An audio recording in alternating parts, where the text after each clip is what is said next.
بسم الله الرحمن الرحيم الحمد لله رب العالمين له الحمد الحسن والثناء الجميل أشهد أن لا إله إلا الله الملك الحق المبين وأشهد أن محمدا رسول الله المبعوث رحمة للعالمين. We begin in the name of Allah. All praise and glory belongs to Allah, Lord of the worlds. Indeed, Allah is deserving of the best of thanks and the most beautiful of praises, and we testify that no one is worthy of worship but Allah alone, without any partners, the true supreme king, and that the Prophet Muhammad sallallahu alayhi wa sallam is indeed his prophet and his servant and his messenger whom he sent as a mercy to the worlds. We heard in Salat al-Isha and in the first 4 rak'at of the Qiyam of the Taraweeh, Surah Maryam, and then moving on to Surah Taha, and these are some of the most beautiful verses of the Quran, just even to listen to them, even those that have not yet become acquainted with their meanings. And then when a person begins to look into their meanings a little bit, of the most beautiful things about Surah Maryam, for example, is that it constantly, you find it introducing you and reintroducing you and reaffirming inside you that Allah Azza wa Jal is Ar-Rahman. His name Ar-Rahman is repeated in that surah at least 10 times.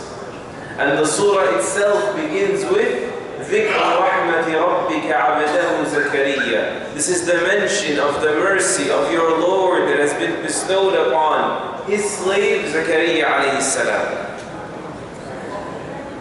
And Ar-Rahman,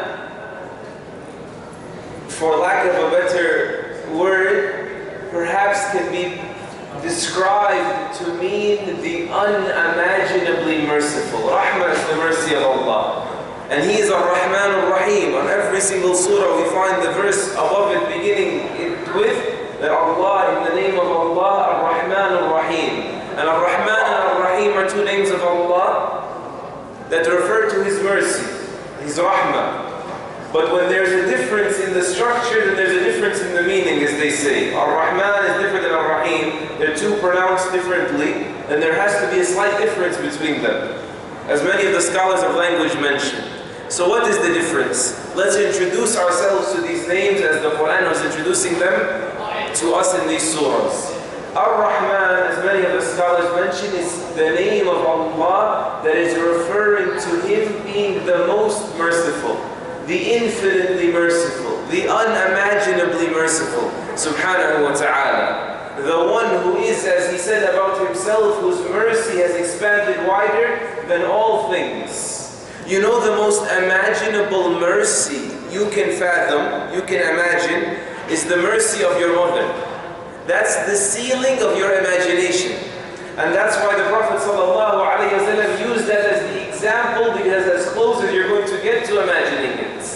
In Sahih al-Bukhari, the hadith of Umar ibn Khattab, radiallahu ta'ala anhu, he says that when the Prophet ﷺ saw a woman from the captives that was panicking because she lost her child, and she finally grabbed him and came across him, he took that opportunity ﷺ to teach them just who Allah is exactly. And he said to them, أَطَرَوْنَ هَذِهِ طَارِحَةً وَلَدَهَا فِي النَّارِ. He said, do you think this woman would ever cast her child into like a fire, a campfire, a bonfire? قَالُوا لَا وَاللَّهِ يَا رَسُولَ اللَّهِ وَهِيَ تَقْدِرُ عَلَىٰ أَنْ لَا تَفْعَلْ. They said, never, O Messenger of Allah, she would never do something like that so long as it's in her power to refrain. She'll do everything in her power to not do that. He said, sallallahu alayhi wa sallam, لَاللَّهُ أَرْحَمُ بِعِبَادِهِ مِنَ الْوَالِدَةِ بِوَلَدِهَا. No, see that? Allah is more. He is beyond that. He is more merciful with His slaves than a mother is with her child.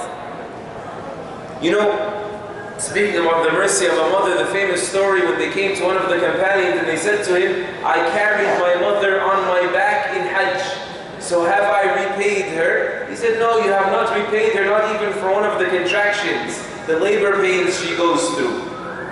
In another incident, they mentioned that they went, I believe it was to Ali ibn Abi Talib, the man said to him, I clean for my mother the way my mother cleaned for me. Meaning now we're even. Like she washed for me when I'm a child, and now I washed for her in old age.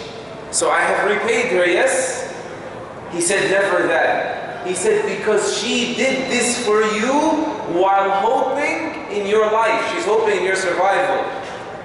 While you did this for her while hoping in her death. And the best of us, the most religiously committed, the best of us are those that let me get it over with, let me just hold on and be patient, this is pleasing to Allah, it'll be over soon. But when she did it for you, she did it while hoping for you to live. This is the mercy of the mother. This is all we can imagine. Allah Azza wa Jall's mercy is above that. That is the meaning of Ar-Rahman subhanahu wa ta'ala. He said, sallallahu alayhi wa sallam, Allah created 100 mercies. He sent one part of it down, 1% of the mercy He created. By the way, many people say that Allah gave us 1% of His mercy in this world. And this is incorrect. The hadith says He created 1% of what He created, He gave us. Understood?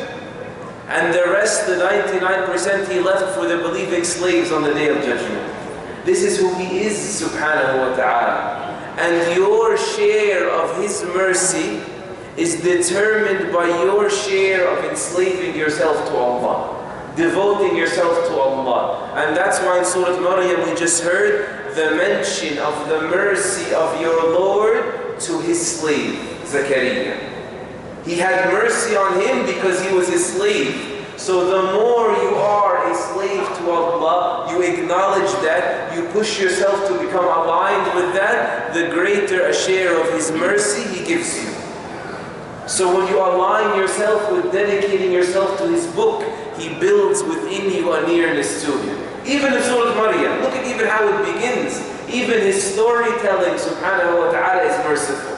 He begins with the story of Zakaria alayhi salam that is almost unimaginable, isn't it?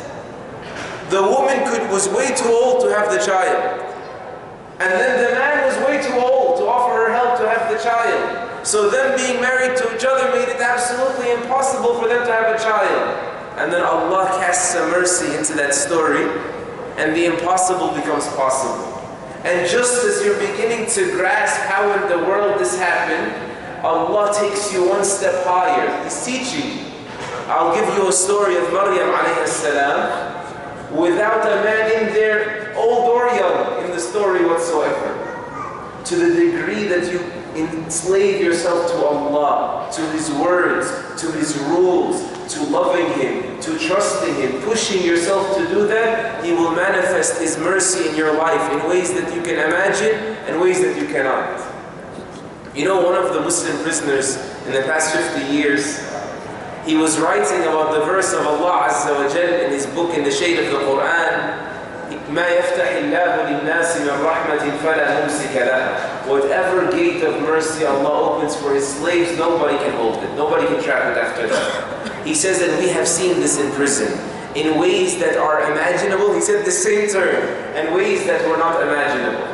Meaning we saw Allah send us His mercy in this dark, gloomy prison cell in ways that we could imagine, ways we could understand. Like He got one of the prison guards to feel bad for us and have a soft spot for us. And then in ways we could not comprehend. We were in the most dismal, most miserable conditions, and we were happier than anyone outside. We couldn't understand why. Except that when Allah wishes to have mercy on someone, no one can withhold that mercy. May Allah enable us to subject ourselves, take advantage of the bursts of His mercy through His book and through aligning with His guidance. Allahumma ameen. And may Ramadan be a reason to begin our lives that way on you. Allahumma ameen. Wa sallallahu ala nabiyyina Muhammad wa ala alihi wa sahbihi ajma'in.